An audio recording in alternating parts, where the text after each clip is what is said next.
નમસ્કાર વિદ્યાર્થી મિત્રો, કેપી ઇન્સ્ટિટ્યૂટમાં ધોરણ 12 ગણિત પ્રકરણ 6 વિકલિતના ઉપયોગોમાં આપ સર્વે વિદ્યાર્થી મિત્રોનું હાર્દિક સ્વાગત છે.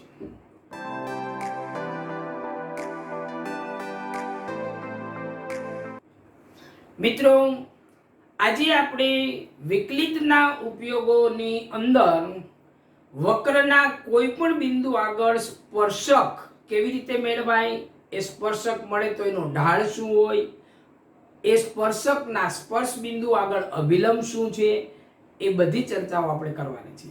તો આવો મિત્રો શરૂ કરીએ, વ્યાખ્યા આપીએ વક્રના સ્પર્શકનો ઢાળ.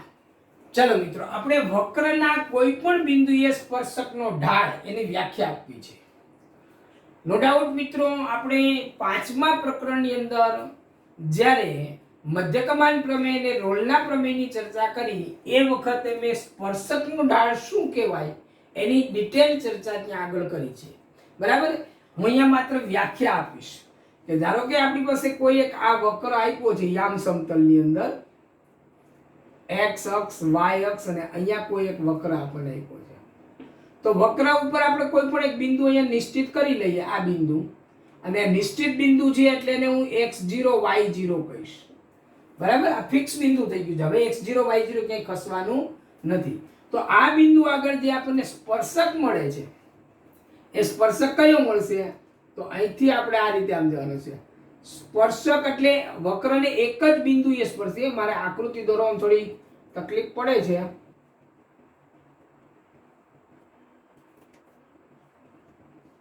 અહીંયા આગળ હું સ્પર્શક દોરું છું. આ બિંદુ અહીંયા નથી, સર ખસી ગયું છે. આ બિંદુ છે. મતલબ કે સ્પર્શક રેખા અને વક્ર એક અને માત્ર એક જ બિંદુમાં છે. તે આ સ્પર્શક માટે ખાસ ધ્યાન રાખજો. સ્પર્શક રેખા વક્રને એક અને માત્ર એક જ બિંદુમાં છેદે. આ ખાસ વાત ધ્યાન રાખવાની છે. આ જે પોઈન્ટ છે એ વક્ર ઉપર પણ છે અને સ્પર્શક રેખા ઉપર પણ છે. આ જે છે એ સ્પર્શક લાઈન છે.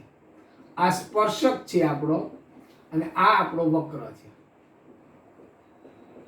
અને આ બંનેનું એક અને માત્ર એક જ છેદ બિંદુ છે. તો જે આ આપણને રેખા મળી, એ રેખાનો ઢાળ શું કહેવાય એની આપણે ચર્ચા કરવાની છે.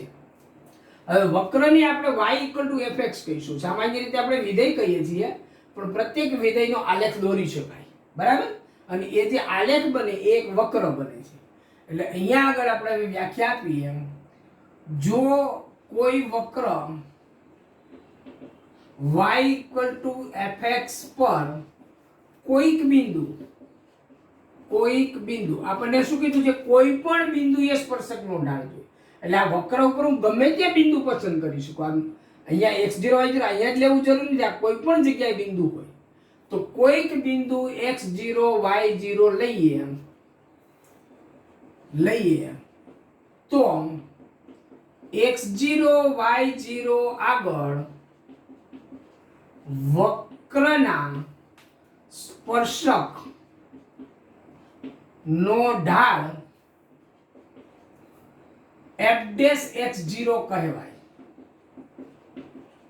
બરાબર. f'. આનું વિકલન કરીએ અને જો આપણે y નું વિકલન dy/dx લઈએ તો f'(x0) કહીએ, એની સાથે dy/dx નું મૂલ્ય શોધવાનું.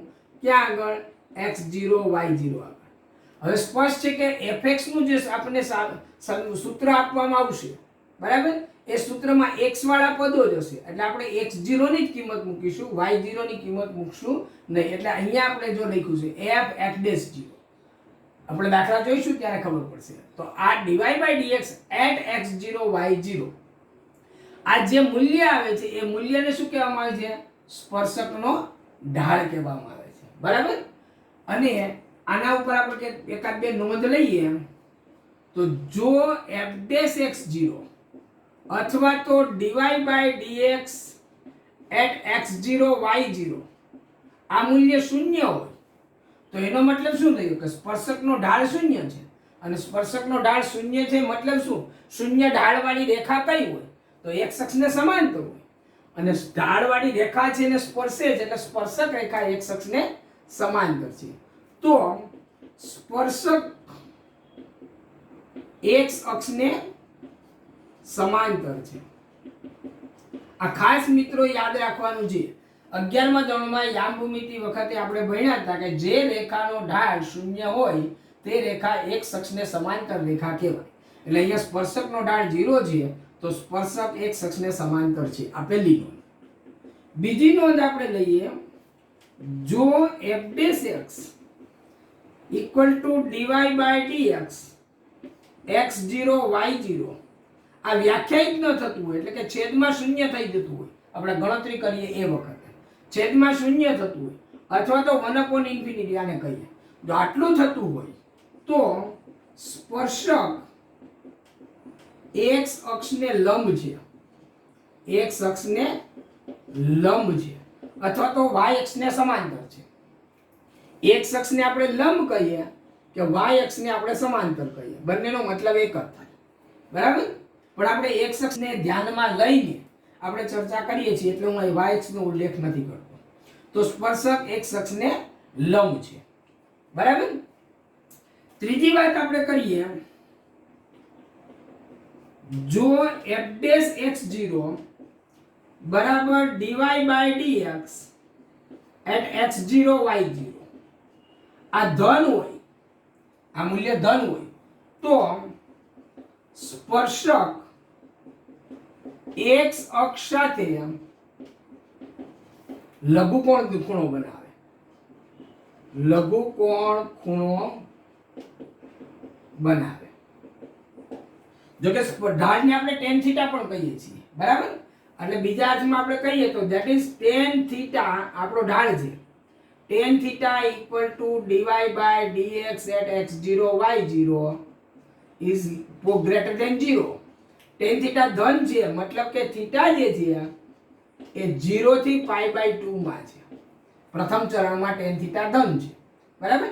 આ જો અહીંયા મેં બનાવ્યું છે, આ સ્પર્શક નામ તો આપણે આમ લંબાવતા જઈએ નીચે નીચે, તો અહીંયા જે ખૂણો બનશે એને આપણે થીટા કહીએ તો સ્પર્શકનો ઢાળ કેટલો થશે? tan θ. અને આ થીટા લઘુકોણ છે એટલે tan θ ધન છે. tan θ ધન છે એટલે એનું પ્રથમ વિકલિત બળ ધન છે. આ જ રીતે આપણે એક ચોથી ચર્ચા લઈ લઈએ, જો f'(x0) = dy/dx x0 y0 અને આને આપણે tan θ પણ કહીએ અને ઈ જો નેગેટિવ હોય તો સ્પર્શક એક્સ અક્ષ સાથે ગુરુકોણ ખૂણો બનાવે છે. ગુરુકોણ ખૂણો બનાવે છે. ગુરુકોણ ખૂણો બનાવે છે એટલે કે tan θ નેગેટિવ હોવાથી થીટા શેમાં હશે તો કે π/2 કરતા મોટો અને π કરતા નાનો. એટલે આ રીતે જો આપણે સ્પર્શક વક્ર હોત આપણી પાસે આ રીતનો આમ આમ કરી અને અહીંયા આપણે સ્પર્શક દોર્યા તો તમે જુઓ છો આ સ્પર્શક એક્સ અક્ષની સાથે અહીંયા આગળ જે થીટા ખૂણો બનાવે એ 90 કરતા મોટો છે. અહીંથી આમ જોવા જશો તો આ 90 થઈ ગયો, 90 કરતા આટલું વધારે છે, આટલું વધારે છે એટલે 90 કરતા મોટો ખૂણો છે. જરાક આકૃતિ વ્યવસ્થિત નથી થઈ પણ આ એક્સ અક્ષ છે બરાબર તમે સમજજો. આ એક્સ અક્ષ છે, આ વાય અક્ષ છે. બરાબર? થોડીક આકૃતિ વ્યવસ્થિત નથી થઈ. તો સ્પર્શકને બાબતમાં આટલી ચર્ચાઓ છે. બરાબર? અને અહીંયા x0 y0 આગળ સ્પર્શકની ચર્ચા કરીએ છીએ તો x0 y0 ને સ્પર્શ બિંદુ કહેવાય. પાંચમી ચર્ચા આપણે લઈ લઈએ તો x0 y0 સ્પર્શ બિંદુ કહેવાય છે. ઉપરની બધી ચર્ચાના અનુસંધાનમાં આ x0 y0 આ જે ઉપર આપણે ચર્ચા કરી એ ચર્ચાના અનુસંધાનમાં x0 y0 ને સ્પર્શ બિંદુ કહેવાય છે. તો આટલી ચર્ચા મિત્રો છે વક્રના કોઈ પણ બિંદુ આગળ સ્પર્શક મેળવીએ તો એ સ્પર્શકના ઢાળ બાબતની. ઓકે? હવે એક બીજી ચર્ચા છે વક્રના કોઈ પણ બિંદુએ અભિલંબનો ઢાળ.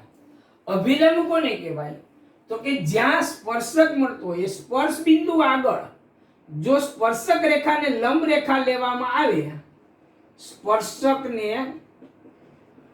સ્પર્શ બિંદુએ લંબ રેખા ને અભિલંબ કહેવાય છે. બસ આટલી જ ચર્ચા કરું છું, બાકીનું બધું આનું આ જ છે. હવે આ અભિલંબનો ઢાળ કેવી રીતે શોધવાનો? તો અભિલંબનો ઢાળ બરાબર -1/f'(x0). અહીંયા આપણને જે સ્પર્શકનો ઢાળ જે મળ્યો છે એના વ્યસ્તનો વિરોધી. આપણે બે રેખાઓ પરસ્પર લંબ હોય તો બેયના ઢાળનો ગુણાકાર -1 થાય. એ કન્સેપ્ટ આપણને ખબર છે. એટલે કે એક રેખાનો ઢાળ m1 ને બીજીનો ઢાળ m2 હોય અને એ બેયનો ગુણાકાર -1 થતો હોય, બરાબર? તો આ m1 છે એ સ્પર્શક છે નો ઢાળ છે, તો m2 છે એ અભિલંબનો ઢાળ કહીએ તો m2 = -1/m1 આવું થાય. એટલે અહીંયા સ્પર્શકનો ઢાળ મૂકીએ આપણે, -1 સ્પર્શકનો ઢાળ. અભિલંબનો આ કન્સેપ્ટ ને બાકી ઢાળ માટેની જે અમે બધી ગાઈડલાઈન આપી તમને 5, બરાબર? એ ગાઈડલાઈન ત્યાં પણ અનુરૂપ થશે, બરાબર? શું થશે? અહીંયા સ્પર્શકના ઢાળને બદલે અભિલંબનો ઢાળ. અભિલંબનો ઢાળ જે છે એ 0 હશે તો અભિલંબ એક અક્ષને સમાંતર. અભિલંબનો ઢાળ વ્યાખ્યાયિત નહીં થતો હોય તો અભિલંબ એક અક્ષને લંબ. અભિલંબનો ઢાળ ધન હોય તો અભિલંબ એક અક્ષ સાથે લઘુકોણ ખૂણો બનાવે. અભિલંબનો ઢાળ ઋણ હોય તો અભિલંબ એક અક્ષ સાથે ગુરુકોણ ખૂણો બનાવે. અને x0 y0 એ સ્પર્શ બિંદુ કહેવાય, બરાબર? અભિલંબ બિંદુ નો કહેવાય, ત્યાં સ્પર્શ બિંદુ કહેવાય. ઓકે, તો આટલી ચર્ચા પછી આપણે સ્વાધ્યાયની અંદર આગળ જઈએ 6.3 માં. એમાં પહેલો દાખલો જોઈએ, પહેલો બીજો બે દાખલા એક સાથે જોઈએ છીએ. બંને દાખલાની અંદર એક જ સરખું કરવાનું છે. અહીંયા વક્ર y આપ્યો છે, x = 4 આગળ સ્પર્શકનો ઢાળ જોઈએ છે. અને અહીંયા વક્ર આપ્યો છે એમાં છેદ શૂન્ય ન થાય એની શરત છે અને x = 10 આગળ સ્પર્શકનો ઢાળ. હવે જો x = 4 આગળ મતલબ કે x ની કિંમત અહીંયા જો 4 મૂકી દઈએ આપણે તો એને અનુરૂપ y ની કિંમત આપણે મળશે. એટલે આ ખરેખર તો આપણો x0 થયો. હમણાં આપણે ચર્ચા કરી ને એ પ્રમાણે x0 y0 નિશ્ચિત બિંદુ બની જાય અને નિશ્ચિત બિંદુ આગળ એક સ્પર્શક લેવાનો અને સ્પર્શકનો ઢાળ શોધવાનો, બરાબર છે? ચાલો તો પ્રશ્નને જવાબ સ્વરૂપે લખીએ, આન્સર આપીએ. અહીં વક્ર, જો અહીંયા વિધેય નથી કહેતા, વક્ર કહીએ છીએ કારણ કે આપણે જ્યોમેટ્રિક ચર્ચા કરવાની છે, ભૌમિતિક ચર્ચા કરવાની છે. એટલે ભૌમિતિક ચર્ચામાં વિધેયને વક્ર કહેવાય. તો વક્ર y = 3x⁴ - 4x છે. ચાલો આનું વિકલન કરીએ આપણે. તેથી dy/dx = 4 ઘાત આગળ 4 તેરી 12 x ની 3 ઘાત -4. જો આને મેં fx કીધું હોત તો હું અહીંયા શું લખત? f'(x), બરાબર? અહીંયા fx નથી કીધું એટલે હું અહીંયા f'(x) નથી લખતો. તેથી dy/dx એટ કયા પોઈન્ટ આગળ? x = 4 આગળ, બરાબર? જો ખરેખર તો અહીં x0 y0 લખીએ છીએ પણ તમે જમણી બાજુ જુઓ, અહીંયા માત્ર x વાળા જ પદ છે એટલે y0 ની જરૂર નથી. આમાંથી y0 શોધવાની જરૂરિયાત નથી. x0 આપેલું છે પૂરતું છે. અને આ કિંમત અહીંયા મૂકીએ આપણે 12 4 ની 3 ઘાત -4. તો આનું સાદુરૂપ આપણે આપીએ તો શું થશે? આ 4 ની 3 ઘાત એટલે 64. 12 × 64 - 4 અને 12 × 64 એટલે કેટલા થશે? 12 ચોકુ 48 નો 8 વધી 4, 12 છક 72, 72 ને 4 76 -4 એટલે 764. આટલો ઢાળ આવશે અને આ ઢાળ ધન છે, બરાબર? આ લખવાની જરૂર નથી, આ તમને સમજવા માટે કહું છું. આપણે તો ખાલી આટલું જ શોધવાનું છે. ધન ઢાળ છે એટલે સ્પર્શક હશે એ એક અક્ષ સાથે લઘુકોણ ખૂણો બનાવશે, બરાબર? તો આ પહેલો દાખલો થયો. બીજો દાખલો આપણે સેમ એના જેવો જ છે. આપણે આન્સરને લખીએ અહીંયા. અહીં y = x-1 / x-2 x ≠ 2. અહીંયા આપણે વિકલન મેળવીએ dy/dx. તો આ ભાગાકાર છે એટલે છેદથી શરૂ કરી છેદમાં પૂરું, છેદમાં છેદનો વર્ગ. તો x-2 થી શરૂ કરીએ આપણે અને ઉપરનું વિકલન કરીએ તો વિકલન કેટલું થશે? x નું 1, આનું અચળનું 0 -x-1 એમને રાખીએ, છેદનું વિકલન 1, x નું 1 -2 નું 0 છેદમાં છેદનો વર્ગ એટલે x-2 નો વર્ગ. તો આનું સાદુરૂપ આપીએ તો x-2 - x +1, બરાબર? એટલે x - 2 - x +1 છેદમાં x માઇનસ 2 નો વર્ગ. હજુ આનું સાદુરૂપ આપીએ, x ને x કટ થયા, -2 + 1 એટલે -1 ડિવાઈડ બાય x માઇનસ 2 નો વર્ગ. ચાલો હવે કયા બિંદુ આગળ આપણે ઢાળ જોઈએ? x બરાબર 10 બિંદુ. તો 10 ને અહીંયા મૂકી દઈએ અને સાદુરૂપ આપીએ તો y મળે, પણ y ની આપણે કોઈ જરૂરિયાત નથી. આપણે માત્ર એ બિંદુ આગળ ઢાળ જોઈએ છે, એટલે આપણે લખશું x = 10 divide by dx at x = 10. આ લખવું ફરજિયાત છે. આ લખ્યા વગર તમે કિંમત મૂકી નહીં શકો ડાયરેક્ટ. 10 - 2 નો વર્ગ -1. 10 - 2 એટલે 8, 8 નો વર્ગ 64. તો આ રીતે આપણને x = 10 બિંદુએ x = 10 લે એનો કોરસ્પોન્ડિંગ ym શોધવાનો હોય, પણ જ્યારે આપણે જરૂર પડશે ત્યારે કામ કરશું. અત્યારે આપણે એની જરૂર નથી. તો x બરાબર xm જ્યારે 10 હોય એ બિંદુએ જે સ્પર્શક મળશે એ સ્પર્શકનો ઢાળ -1/64 આ ઋણ છે, એટલે કે એ બિંદુએ સ્પર્શક ગુરુકોણ ખૂણો બનાવે છે. જો કે અહીંયા ચર્ચા નથી, પણ આપણે એની ચર્ચાનો ઉલ્લેખ કરી દઈએ છીએ. બરાબર? તો આ રીતે બે દાખલા આપણે જોયા. ચાલો મિત્રો, આપણે આગળના બે દાખલા જોઈએ. એક્ઝામ્પલ 3 અને એક્ઝામ્પલ 4 બંને સરખા છે અને હમણાં આપણે બે દાખલા ગણ્યા એના જેવા છે, માત્ર એનું વર્ણન થોડુંક જુદું છે. અહીંયા શું કીધું છે? વક્ર y = x³ - x + 1 ના જે બિંદુનો એક્સ્યામ 2 હોય. આગળના દાખલામાં કીધું હતું આ વક્રના x = 2 આગળ સ્પર્શકનો ઢાળ શોધો. બંનેનો મતલબ એક જ થાય. ત્યાં x = 2 આગળ મતલબ કે વક્ર પરનું કોઈ બિંદુ x નો એક્સ્યામ 2 છે. આગળના દાખલામાં 4 હતું, જે કંઈ હોય એ જ રીતે અહીંયા છે કે આ વક્રના જે બિંદુનો એક્સ્યામ 3 હોય, એટલે કે x = 3 આગળ સ્પર્શકનો ઢાળ શોધો. એટલે આગળના દાખલા જેવું જ છે, સેમ. આપણે આન્સર આપીએ અહીં y = x³ - x + 1 છે. તેથી dy by dx = 3x² - 1.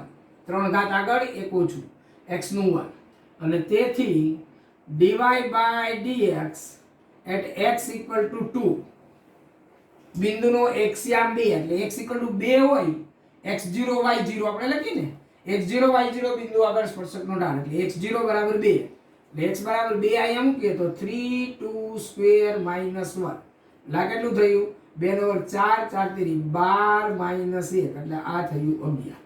બસ આ આપણો જવાબ આવી ગયો. એ જ રીતે અહીંયા આગળ ગણીએ આપણે તો અહીં y = x³ - 3x + 2 છે. તેથી dy by dx = 3x² - 3. જો 3x² - 3 અચળ 2 નું વિકલન 0. તેથી dy by dx at x = કયું બિંદુ છે? 3. તો અહીંયા લખીએ 3, 3 નો વર્ગ -3. 3 તેરી 9 તેરી 27 - 3 એટલે આ થયું 24. બરાબર? ચાલો મિત્રો, આગળના ફરી બે દાખલા જોઈએ. એક્ઝામ્પલ 5 અને 6 શું કીધું છે? બંનેમાં પ્રચલ સમીકરણ આપ્યા છે. x = a cos³ θ, y = a sin³ θ. પ્રચલ સમીકરણો વાળા વક્રને θ = π/4 આગળના અભિલંબનો ઢાળ શોધો. અહીંયા સ્પર્શક નથી કીધું, અભિલંબ. એટલે કે આપણો ઢાળ તો સ્પર્શકનો જ શોધવાનો, પછી જે જવાબ આવે એના વ્યસ્તનો વિરોધી લેવાનો, એટલે અભિલંબનો ઢાળ થાય. એ જ રીતે અહીંયા પ્રચલ સમીકરણ છે અને θ = π/2 આગળ અભિલંબનો ઢાળ છે, એટલે અહીંયા પણ સ્પર્શકનો ઢાળ લેવાનો અને પછી એના વ્યસ્તનો વિરોધી લેવાનો. ઓકે, તો સ્પર્શકનો ઢાળ કઈ રીતે મેળવશું? પ્રથમ વિકલન, ફર્સ્ટ ડેરિવેટિવ. તો અહીંયા પ્રચલ સમીકરણ છે એટલે આપણે પ્રચલ વિકલિત કરી અને પ્રથમ ડેરિવેટિવ dy by dx લઈશું. ઓકે, તો આપણે આન્સર આપીએ અહીંયા આગળ. અહીં x = a cos³ θ, y = a sin³ θ. આટલું છે. બરાબર? આ વક્ર છે. તેથી આ x નું θ સાપેક્ષ વિકલન લઈએ તો dx/dθ શું બનશે? 3 ઘાત આગળ 3a cos² θ અને cos θ નું વિકલન થશે -sin θ અને dy by dθ. આ કેટલું થશે? તો કે 3 a અચળ છે એટલે 3 ઘાત આગળ 3a sin² θ, sin θ નું cos θ. હવે dy by dx એટલે શું બનશે dy બાય d થીટા છેદમાં dx બાય d થીટા. આપણે જે રીતે પ્રચલ વિધેયનું વિકલિત મેળવતા હતા એ જ રીતે. તો અહીંયા કિંમત મૂકે dy upon d થીટા એટલે આ કિંમત 3a sin square theta cos theta છેદમાં આમ નેગેટિવ ને બહાર લઈ લઈએ આપણે negative 3a cos square theta sin theta. આનું સાદુરૂપ આપો 3a 3a કેન્સલ, એક sin કેન્સલ, એક cos. તો એક sin અને એક cos વધે એટલે sin ભાગ્યા cos એટલે tan ને આ નેગેટિવ. તો નેગેટિવ tan થીટા. તેથી dy by dx equal to negative tan theta. બરાબર આટલું આપણને મળ્યું. હવે theta equal to pi by 4 આગળ સ્પર્શકનો ઢાળ આપણને મળશે. તેથી dy by dx આપણે લખીએ. તેથી theta equal to pi by 4 આગળ સ્પર્શક નો ઢાળ dy by dx at theta equal to pi by 4 equal to minus tan pi by 4 અને minus tan pi by 4 એટલે કેટલા minus 1 આટલું થયું. તેથી આપણે સ્પર્શકનો ઢાળ નથી જોતો, આપણે શું જોઈએ છે અભિલંબનો ઢાળ. તેથી theta equal to pi by 4 આગળ અભિલંબનો ઢાળ બરાબર આના વ્યસ્તનો વિરોધી એટલે 1 upon -1 એટલે વ્યસ્ત વ્યસ્ત લઈશું ને નેગેટિવ ઓફ આનું વ્યસ્ત એટલે 1 બરાબર છે. તો અભિલંબનો ઢાળ આપણને કેટલો મળશે 1. આ દાખલામાં જોઈએ આપણે અહીંયા આગળ આન્સર. અહીં x = 1 - a sin θ, y = b cos square θ. બરાબર. અને હવે જો તમારે થોડું ઓછું કરવું હોય, આટલું બધું લાંબુ ન લખવું તો સીધું અહીંયા લખાય. તેથી dy by dx equal to dy by d theta છેદમાં dx by d theta. ચલો y નું થીટા સાપેક્ષ વિકલન કરીએ તો 2b cos theta અને cos theta નું minus sin theta છેદમાં dx upon d theta. આનું વિકલન સીધું અહીં લખી દઈએ તો 1 નું થશે 0 એટલે minus a cos theta sin theta નું cos theta. આનું સાદુરૂપ આપો શું બનશે minus 2b by a cos cancel અને આ માઈનસ કેન્સલ એટલે આ પ્લસ થઈ જશે એટલે sin થીટા એટલું વધશે આપણને આટલું. અને તેથી હવે સ્પર્શકના ઢાળનો ઉલ્લેખ ન કરવો હોય તો બી જરૂર નથી, સીધું જ લખવાનું. તેથી થીટા = pi by 2 આગળ અભિલંબ નો ઢાળ -1 upon dy by dx at theta = pi by 2 બરાબર -1 upon dy by dx નો આ pi by 2 આગળ મૂલ્ય લખો શું બનશે 2b by a sin pi by 2. Theta ની જગ્યાએ શું મૂકવાનું pi by 2 sin pi by 2 એટલે 1 છેદનો છેદ ઉપર એટલે -a divided by 2b. તો જો બિનજરૂરી લખાણો દૂર કરવાના. જેમ જેમ આવડતું જાય ને તેમ તેમ બિનજરૂરી લખાણો હટાવતા જવાના અને જેટલું જરૂરી છે એટલું જ લખવાનું. અહીંયા મેં કેટલું લખ્યું વધારે. શું કર્યું તો કે પહેલા dx upon d theta dy upon d theta આટલું તમારું કામ બચે. આને સીધું તમે અહીં મૂકી દો તો આટલું તમારે ન લખવું પડે. પછી સ્પર્શકનું કંઈ ઉલ્લેખ કરવાની જરૂર જ નથી, સીધું તમે સૂત્ર લગાડો થીટા = pi by 4 આગળ અભિલંબનો ઢાળ તો -1 upon dy by dx at theta = pi by 4 એમાં કિંમત મૂકીને સાદુરૂપ આપો. તો આ રીતે થોડુંક તમે એને ઓછું લખાણમાં પૂરતી સામગ્રી તમે આપી શકો. ચાલો મિત્રો, તો આપણે ફરી પાછા બે દાખલાઓ જોઈએ. સેમ એક જ પદ્ધતિના છે. વક્ર આપણને આપ્યો છે ને આ વક્રને જે બિંદુઓ આગળના સ્પર્શકો એક અક્ષને સમાંતર હોય. હવે હમણાં થિયરીની ચર્ચામાં આપણે વાત કરી હતી કે જો કોઈ વક્ર એક અક્ષને સમાંતર હોય એનો મતલબ શું થયો કે સ્પર્શકનો ઢાળ 0 છે. તો આનું જે વિકલન કરશું એ વિકલન 0 આપણને મળશે. અને એ વિકલન 0 ને ક્યારે મળશે તો એવી x ની કિંમત આપણે શોધી લઈશું અને એ x ને અનુરૂપ એનો y આમ શોધી લઈશું. તો જે x અને y આમ જે આપણે બિંદુઓ મળશે એ સ્પર્શ બિંદુઓ છે. અહીંયા તે બિંદુઓ શોધો મતલબ એ સ્પર્શ બિંદુઓ જ છે.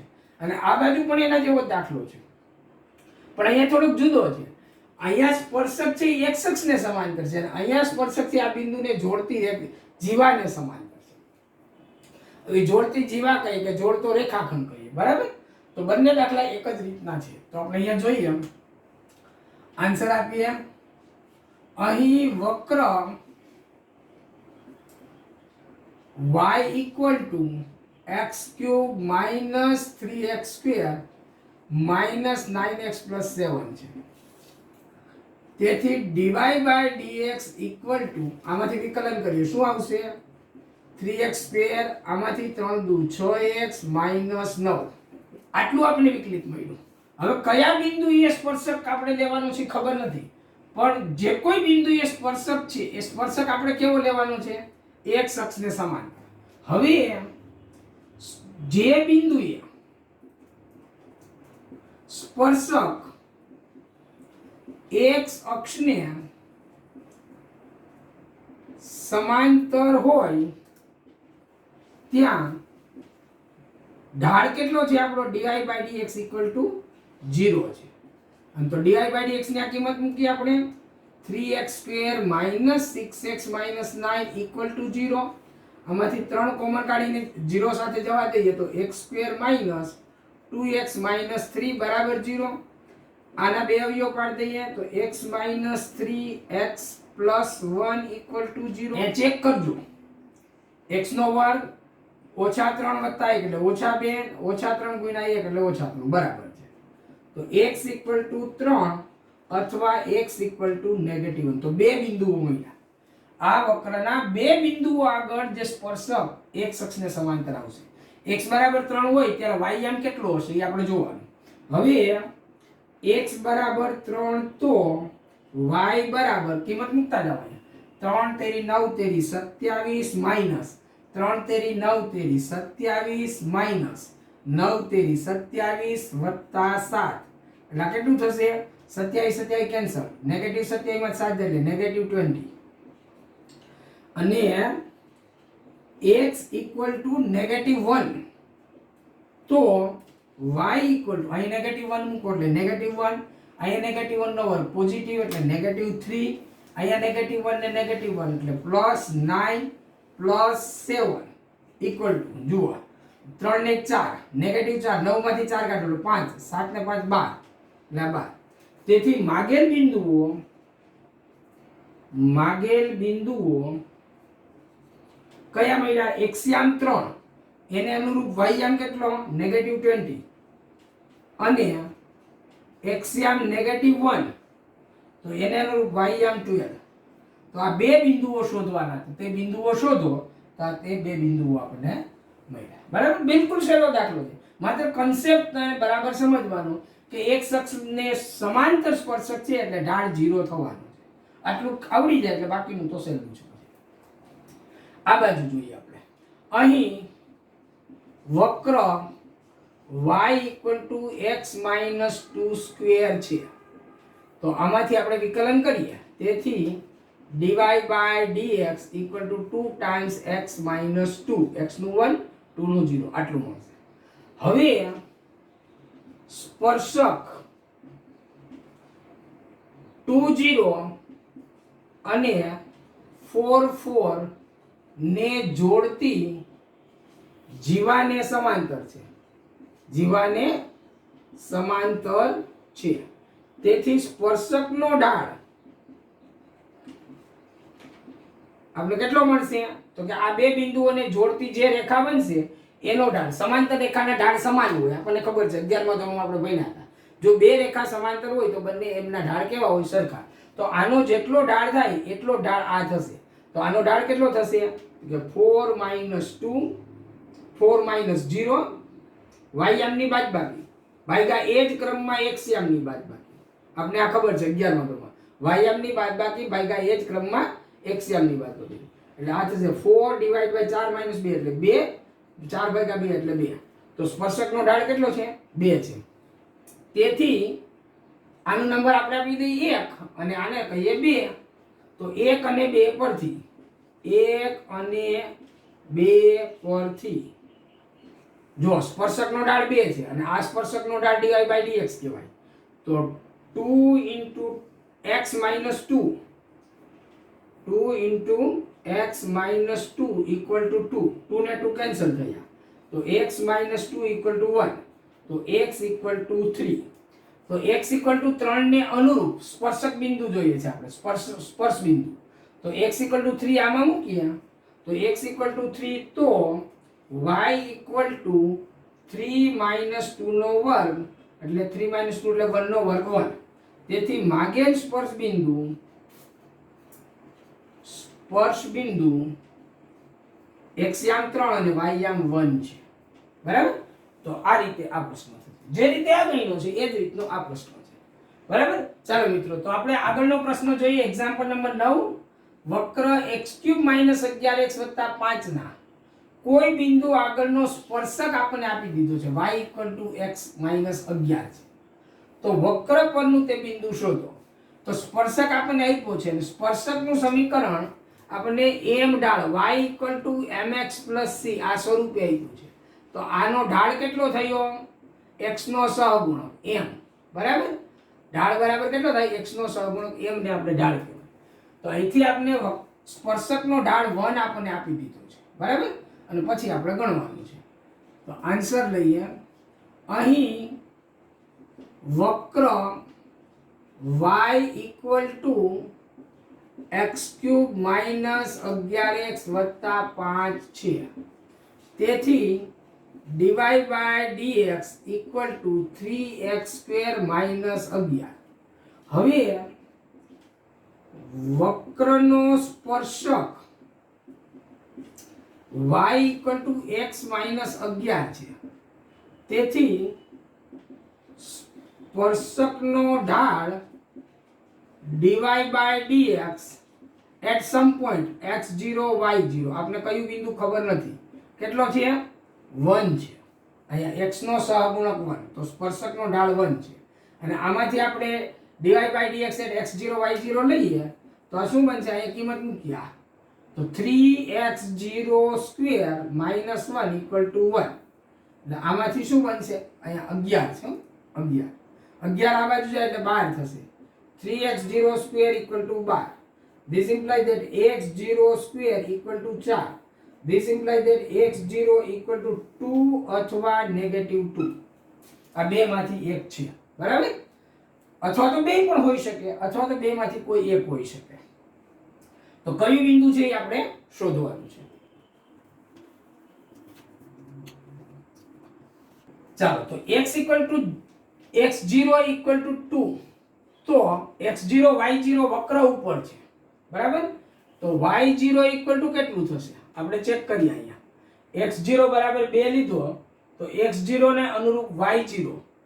બરાબર? તો અહીંયા x0 ની જગ્યાએ હું 2 મૂકું તો 2 દુ 4 દુ 8 -11 દુ 22 + 5 એટલે 8 ને 5 13 -22. 13 માંથી 22 જાય તો કેટલા વધશે? 7 ને 2 9 એટલે -9 આટલું થશે.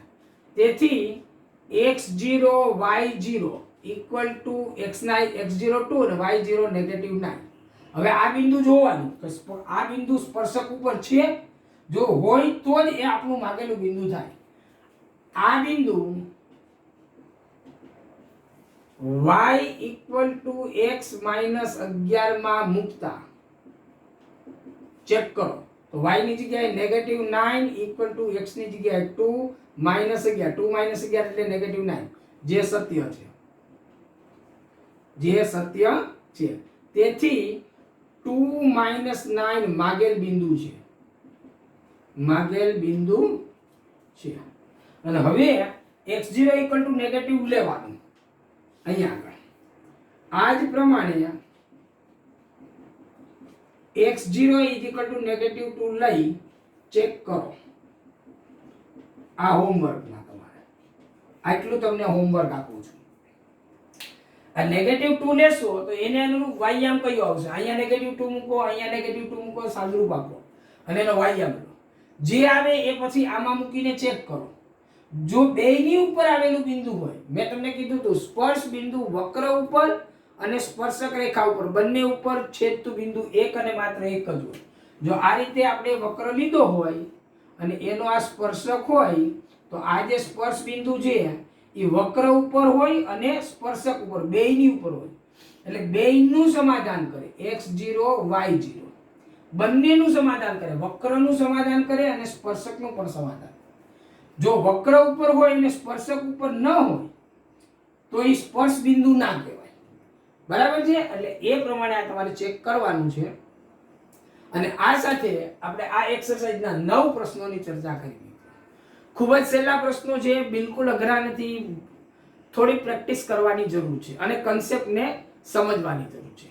તો મિત્રો, આ તમને ગમ્યું હોય, મજા આવી હોય તો વિડીયો ચોક્કસ લાઈક કરો, તમારા સાથી મિત્રોને શેર કરો, સબસ્ક્રાઇબ કરો અને જો આ ચેનલમાં નવા હોય તો સબસ્ક્રાઇબ કરવાની સાથે સાથે બેલ આઇકન પણ અચૂક દબાવો, જેથી કરીને જ્યારે બી નવો વિડીયો અપલોડ થાય તો એ વિડીયોનું નોટિફિકેશન તમને તરત મળે અને નોટિફિકેશન મળ્યા બાદ સમયાનુકૂળતાએ એ વિડીયો જોઈ અભ્યાસક્રમને રાબેતા મુજબ ચલાવી શકાય. ઉપરાંત આ વિડીયોની નીચે ડિસ્ક્રિપ્શનની અંદર ટેલિગ્રામ ગ્રુપની લિંક આપેલી છે.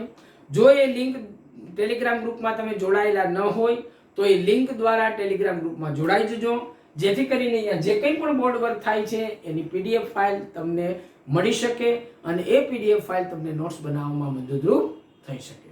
તો આટલી જ અપેક્ષા સાથે અહીંયા વિરામ લઈએ. ખૂબ ખૂબ આભાર. ધન્યવાદ.